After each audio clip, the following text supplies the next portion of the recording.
बघू शकताय त्यानं आता फणा काढलेला आहे। बघू शकताय तो कशा पद्धतीनं फणा दाखवून आपल्याला पूर्व चेतावणी देतोय बघा। तर ज्या वेळेला या सापाला धोका वाटतो त्यावेळेला हा साप असा फणा दाखवून पूर्व चेतावणी देत असतो, लक्षात घ्या। त्यामुळं जास्त जवळ जायचं मित्रांनो। सर्पमित्र विजय सूर्यवंशी या यूट्यूब चॅनलचे सर्वांचं स्वागत आहे। आज आपण बघा पोचलेलो आहे साळुंके वस्ती भावानगर सूर्यनगरच्या मध्ये सूर्यनगरची वस्ती आहे।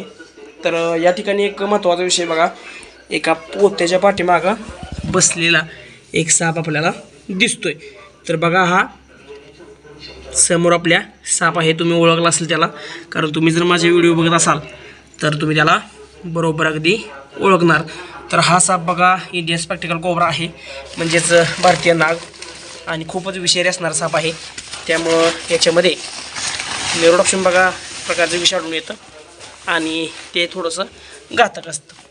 तर आपण त्याला कशा पद्धतीने पकडतोय बघा, कारण हा साप विषारी साप आहे। तर तो आता आपल्याला फणा वगैरे दाखवून पूर्व चेतावणी देणार आहे। तर बघू शकताय कशा पद्धतीने तो दिसतोय। त्याच्या फण्याच्या पाठीमागं डिझाईन वगैरे आपल्याला काय दिसत अजून तर नाही, कारण बघू शकताय त्यानं आता फणा काढलेला आहे। बघू शकताय तो कशा पद्धतीनं फणा दाखवून आपल्याला पूर्व चेतावणी देतोय बघा। तर ज्या वेळेला या सापाला धोका वाटतो त्यावेळेला हा साप असा फणा दाखवून पूर्व चेतावणी देत असतो, लक्षात घ्या। त्यामुळं जास्त जवळ जायचं नसतं, थोडंसं अंतर ठेवायचं असतं।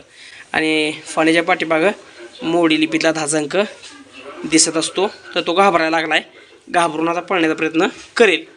तर त्याच्या अगोदर आपण त्याला पकडून सुरक्षितपणे बरणीत सुरक्षित निसर्गात सोडून देण्याचं काम करणार आहे।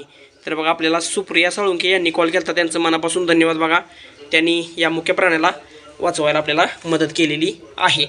तर बघा मित्रांनो की या सापाला हिंदीमध्ये घेऊन या नावानं ओळखलं जातं, कारण याचं जर तुम्ही त्वचा बघितली तर अगदी गहू चिटकवल्यागत त्वचा असते, म्हणून या सापाला हिंदीमध्ये घेऊन या नावानं ओळखलं जातं। त्याच्या फण्याच्या पाठीमागं दोन चष्म्यासारखे दोन गोल असतात, म्हणून याला स्पेक्टिकल कोब्रा असं म्हटलं जातं। आणि याचं सायंटिफिक नेम बघा नाजा असा आहे।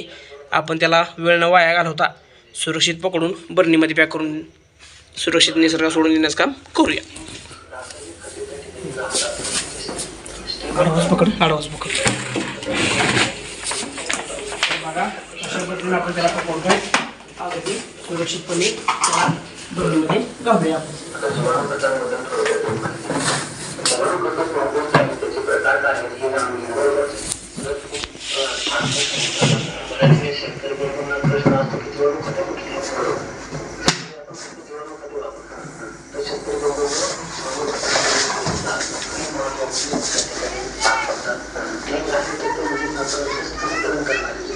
करून बाहेर नाही लागलो, पहिली गोष्ट घाबरू नका, कारण साप आपल्या स्वतःवर चालत नसतो। आता यामध्ये परत खूप छान आहे, जे व्यवस्थित सांगेल निसर्गाने खूप चांगली प्रतिभा केली आहे। आणि ह्या रचनेद्वारे जे पूर्वीच्या काही कुठलेही खतं आपले बरेचसे पूर्वज म्हणायचे किंवा आपले बरोबर म्हणतात आणि खतांना टाकतात उत्पादन मिळवता येतो। तर हे काय येत होतं, निसर्गाने छानशी पालना केलेली आहे। निसर्गामध्ये सूक्ष्मजीव आहेत आणि सूक्ष्मजीव पिकांच्या उत्पादनामध्ये खूप मदत करतात। आता आपण नंतर त्यामध्ये एक सहजीवी पद्धतीने नंतर करतात।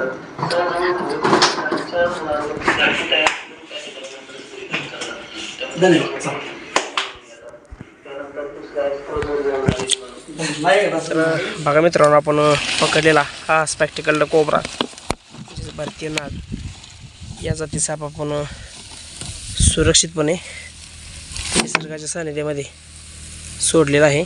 तर कशा पद्धतीने गेला बघा, अगदी सुरक्षितपणे तो निसर्गात गेलेला आहे। ओम नमः शिवाय। चला भेटूया नवीन व्हिडिओमध्ये नवीन सापासोबत, तोपर्यंत सर्वांनी काळजी दक्षता घ्यायला विसरू नका। जय हिंद, जय भारत, जय महाराष्ट्र मित्रांनो।